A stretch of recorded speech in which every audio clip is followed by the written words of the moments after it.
ಒಂದು ಸಣ್ಣ ಮನೆ, ಮನೆಯೊಳಗೆ ಖಾಲಿ ಪಾತ್ರೆಗಳು, ಮಕ್ಕಳ ಹೊಟ್ಟೆಯಲ್ಲಿ ಖಾಲಿತನ, ತಾಯಿಯ ಕೈಯಲ್ಲೂ 1 ರೂಪಾಯಿಯೂ ಇಲ್ಲ.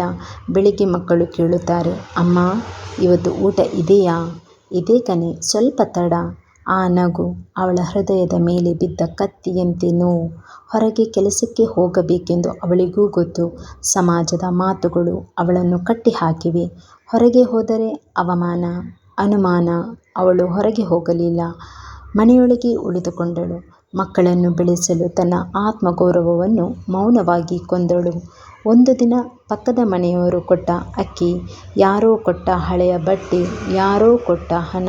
ಅವಳು ಅದನ್ನು ತೆಗೆದುಕೊಂಡಾಗ ಕೈ ನಡುಗುತ್ತದೆ, ಕಣ್ಣು ತುಂಬುತ್ತದೆ, ಆದರೆ ತಲೆ ಬಾಗುವುದಿಲ್ಲ. ಏಕೆಂದರೆ ಅದು ಅವಳಿಗಾಗಿ ಅಲ್ಲ, ಮಕ್ಕಳಿಗಾಗಿ. ಮಕ್ಕಳು ರಾತ್ರಿ ಊಟ ಮಾಡಿ ಮಲಗುತ್ತಾರೆ. ತಾಯಿ ಮಾತ್ರ ಅಡುಗೆ ಮನೆಯ ಒಂದು ಮೂಲೆಯಲ್ಲಿ ಕೂತು ಖಾಲಿ ತಟ್ಟೆಯನ್ನು ನೋಡುತ್ತಾಳೆ. ಅವಳು ತಿನ್ನುವುದಿಲ್ಲ.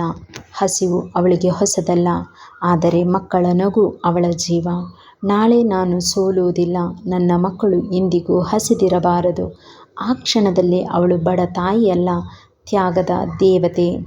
ಈ ಕಥೆ ನಿಮಗೆ ಇಷ್ಟವಾದರೆ ಲೈಕ್ ಮಾಡಿ, ಶೇರ್ ಮಾಡಿ, ಕಮೆಂಟ್ ಮಾಡಿ. Thank you.